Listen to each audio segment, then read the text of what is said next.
আজ Kamtapur progressive party কেপিপির Cooch Behar জেলা কমিটির পক্ষ থেকে স্বরাষ্ট্র প্রতিমন্ত্রী নিশীথ প্রামাণিকের গড়খ্যাত ভেটাগুড়িতে একটি 2 ঘন্টার অবস্থান বিক্ষোভ কর্মসূচি করা হয় বলে জানায় কেপিপির কেন্দ্রীয় প্রচার সম্পাদক সন্তোষ কুমার বর্মন। এই দিনের অবস্থান বিক্ষোভ কর্মসূচিতে কেপিপির প্রায় 5 শতাধিক কর্মী সমর্থক উপস্থিত ছিলেন বলে জানান কেপিপির নেতৃত্ব। কেপিপির অবস্থান বিক্ষোভ ঘিরে ভেটাগুড়িতে তুমুল উত্তেজনা সৃষ্টি হয়। কেপিপির পক্ষে অভিযোগ করে যে বিজেপির সমর্থিত কিছু দুষ্কৃতী ভয় ভাবুকি দেখিয়ে বিক্ষোভ কর্মসূচিকে ছত্রভঙ্গ দেওয়ার চেষ্টা করে। আজকের অবস্থান বিক্ষোভ কর্মসূচিতে উপস্থিত ছিলেন কেপিপির কেন্দ্র কমিটির সাধারণ সম্পাদক উত্তম কুমার রায়। কি বললেন কেপিপির কেন্দ্র কমিটির সাধারণ সম্পাদক উত্তম কুমার রায়, দেখে নিন বিস্তারিত। গত লোকসভা নির্বাচনের সময় কেন্দ্র সরকারের স্বরাষ্ট্রমন্ত্রী অমিত শাহ অনেক প্রতিশ্রুতি দিয়েছে কামতাপুরের মানুষের, কেটার কুচবিহারের মানুষকে। এখানে 55 বার্মার 250 ফুট মূর্তি করা হবে, এখানে এইমস করা হবে, সেন্ট্রাল ইউনিভার্সিটি করা হবে, এ ধরনের অনেক প্রতিশ্রুতি দিয়েছে। নারায়ণী সেনা করা হবে, অনেক প্রতিশ্রুতি দিয়েছে। তারপরে বিভিন্ন সময় আমরা দেখতে পাচ্ছি বা আমাদেরকেও বিভিন্নভাবে কয়েছে যে আলাদা কেন্দ্রীয় শাসিত অঞ্চল হবে, অনেক উন্নয়ন হবে, এক্সক্লুসিভ ডেভেলপমেন্ট হবে, কিন্তু ভোট এসে গেল, আজ পর্যন্ত কোনো একটা প্রতিশ্রুতি কার্যকারী করে নাই।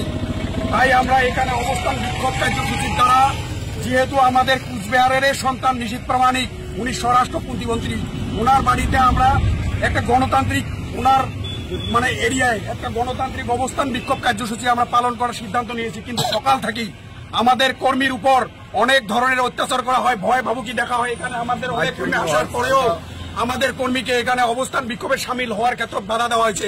আমাদের ফ্ল্যাগ খুলি ফেলে দেওয়া হয় ওখান থেকে, আমাদের যে বাইক ছিল বাইক ছিনিয়ে নেওয়া হয়, আমাদের কর্মীর উপরে টর্চারিং করা হয়, অনেক গাড়ি আটকে দেওয়া হয়, আমাদেরকে ভয় ভাবুকি দিয়ে বিভিন্ন জায়গায় আমাদের গাড়ি আটকে দেয়। আমাদের কর্মীকে এখানে অবস্থান বিক্ষোভে সামিল হওয়ার কোনো সুযোগ দেয় নাই।